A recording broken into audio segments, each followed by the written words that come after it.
everyone, before we start today's episode, I want to give a little shout out to my friend's business. They run this sweet art gallery in La Crosse, Wisconsin called the River City Gallery. Their mission is to create a curated cooperative art gallery and market where local and regional artists can be found and supported in our community.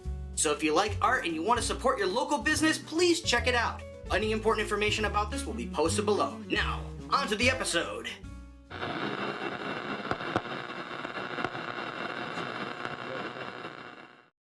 Just last night, I was lost in the jungle with Pitfall Harry, surrounded by giant scorpions and large man-eating crocodiles. I had just gotten done with all the animal temples, was about to go to St. Clair's evil lair, when suddenly my game crashed. And I haven't saved for 4 hours.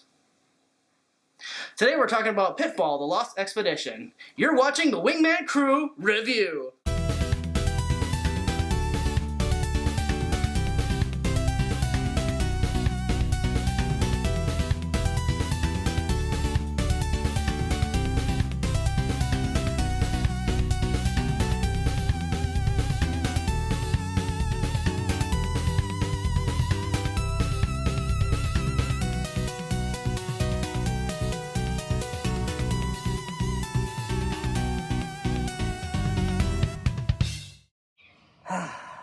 Hey everyone, Dan here.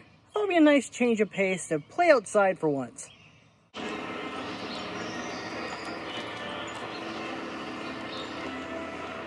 The weather has been wonderful today. It's so nice that everyone decided to go on vacation. All at the same time, without telling me.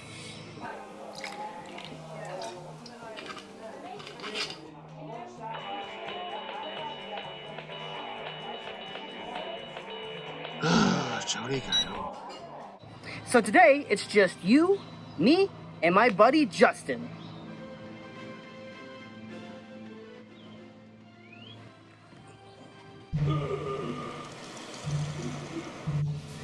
Hey Justin, are you helping with the review? No, Dan, I don't do outside. Plus, I know nothing about Pitfall, other than Pitfall being on the jungle. Oh, is that one any good?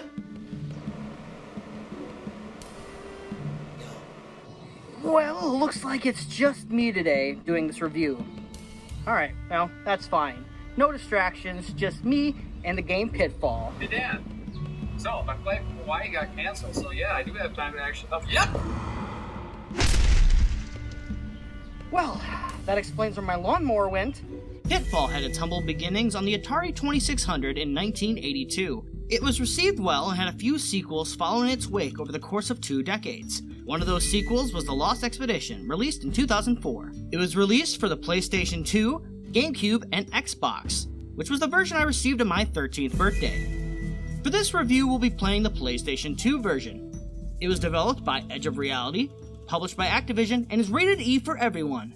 The game includes mild suggestive themes and violence. Yeah, if you consider this mild.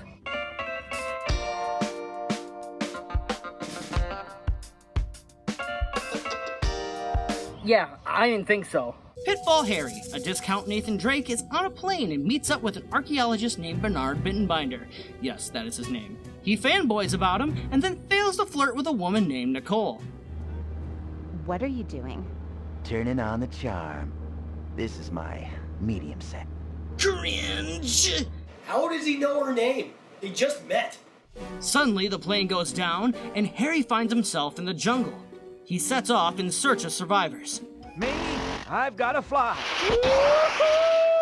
And we never see him again. While searching, he comes across an assortment of characters. Bernard Bittenbinder, Nicole McAllister, this talking jaguar who tries way too hard to be funny. Relatable. Harry's rival, the French mercenary Jonathan St. Clair. Puska, the strange shaman friend of St. Clair, who's definitely not the villain. And this spaz named Leech. But I don't trust they, or them, or him, or her. In fact, I'm suspicious of all pronouns. Me too, buddy. Me too. Gameplay. You play Pitfall Harry, who is currently traversing a Peruvian jungle. In this game, you'll be exploring said jungle, along with ruins, caves, and temples with animal spirits. Great, so now I'm a monkey. I bet this never happened to that Jones guy. Each temple has an artifact which will serve as a MacGuffin for the story. If that weren't enough, this jungle is also teeming with a plethora of enemies who want you dead. I hope you're good at dodging mangoes. But no worries, Harry has a variety of moves to help take them down. Punching, rolling, kicking. And that's why we never skip leg day, and breaking it down explorer style. When you're not doling out animal cruelty, slowly climbing up ladders, and committing a hate crime, you will also be collecting items to help you progress through the game. Take this shield. It will protect you from weapons. It will protect you from the sun. And you can float on it down the river.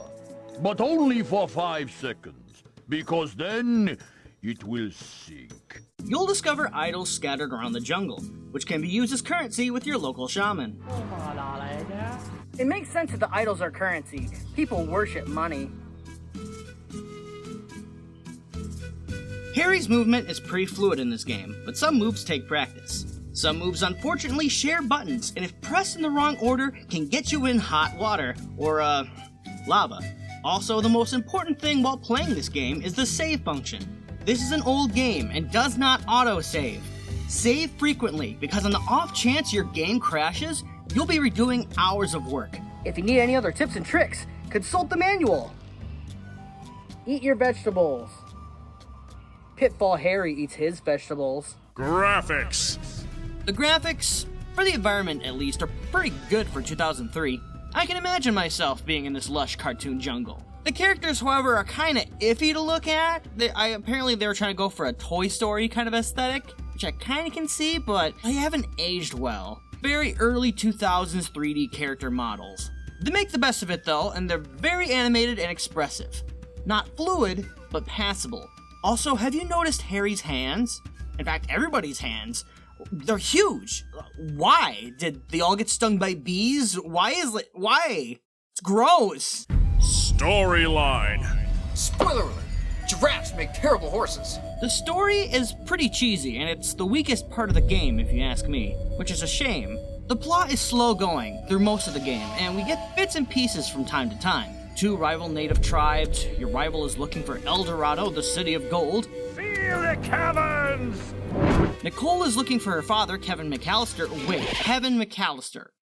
Like the kid from Home Alone? Well, looks like Kevin went from making booby traps to being killed by them. It's my dad. Oh no. Through the story, we get very heavy-handed hints about the plot's main theme. However, near the end of the game is where we get the lore from Mike, the local native princess. And this is where things get bonkers. 500 years ago, the Spanish attacked the people of El Dorado, and the chief sent his daughter 500 years into the future with a time temple that they apparently have to collect the artifacts, which turn out to be batteries? With the power of the artifacts, my father will be able to send El Dorado back into its own past. There my people will live out their lives in peace.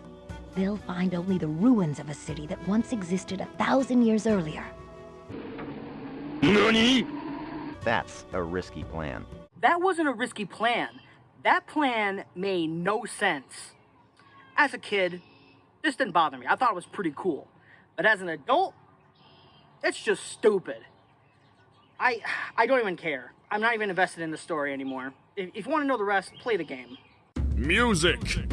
Music is really great. It makes you feel like you're on an epic adventure while exploring creepy caverns, fighting dangerous foes, and even while collecting butterflies. All in all, great soundtrack.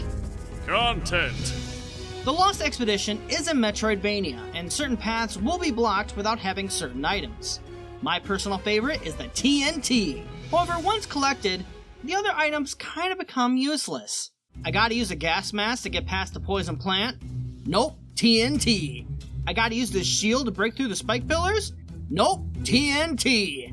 I gotta use the slingshot so I can TNT. You can buy additional moves and maps from your local shaman, along with health and canteen upgrades. You can even buy the original Pitfall and play it. Whoa, that's meta, man. If you're going for 100%, you'll need to find all the idols. Regular idols are worth 1, and ones from explorers are worth 5. Some are rewarded to you through mini-games you can find in the native village. What is your reward for every idol collected? A cheat code. If entered on the main menu, it will unlock Pitfall 2, Lost Caverns. When you beat the final boss, which broke for me when I was doing this review, you unlock a cheat code that will let you play as Nicole. She still has Harry's voice though. The cheat codes for this game varies. Some unlock the Atari games, some are weird game modes like the Unlimited Canteen, and the rest are various costume changes. Ultimately, getting 100% is pointless, because you can enter any of the cheat codes at any time, and the internet provides all of them. So this bit I wanted to talk about doesn't really fit into any category, so I'll just say it here. There are 4 temples in the game. Each one has an animal spirit. You switch places with the animal and have to find a way to change back into a human. The ones you encounter are a baby monkey, a scorpion, and a penguin. The last one is the Chameleon Temple, where you find Kevin McAllister, dead. There is no boss here, and I've always wondered how that boss would have gone, especially since I've not encountered any chameleons in the game. Or maybe I have. Oh. Well, they blend into environments, so who knows? When we come back, we'll do the final review of this game. I gotta hit the can! If Dan thinks time travel is complicated, he should check out Kingdom Hearts.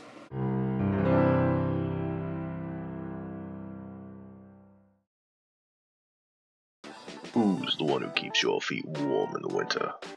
Socks! Alright. And then I said, damn the burritos. Full speed ahead. Horatio, you're on. Oh, and there's multiple fatalities in Kansas from a volcano exploding. More at 10.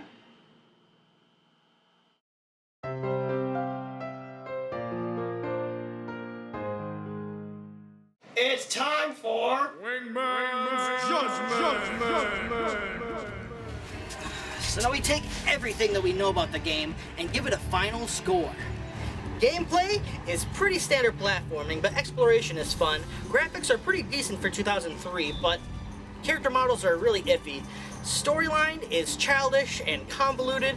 Music, fantastic, and 100% completion, pretty easy to get, but ultimately pointless. Okay, Justin, hit the button.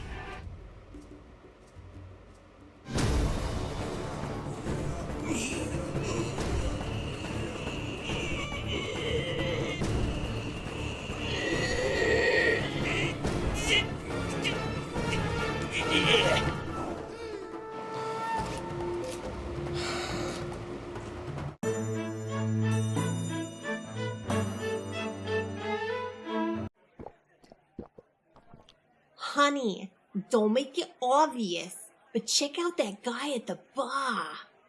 Isn't that Nathan Drake? I have had it. It's Harry. Pitfall Harry. I was here long before that pretty boy came around. He thinks he has it so tough. Oh, I can absorb bullets and just walk it off. That hack doesn't know the meaning of pain. Has he ever been devoured by a sentient hole in the ground, his body mangled and spit back out? I don't think so. I'm just going to swing in and grab this treasure real quick. Hope it doesn't inconvenience anyone. Not going to use any natural resources, just going to use my aeroplane.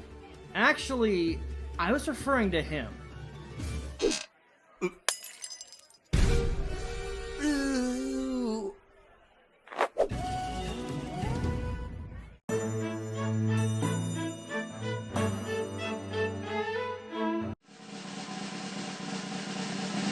Decent.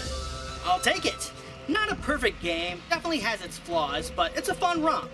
Some people may not like it, but it's a treasure to me. So until next time, you're watching the Wingman Crew Review.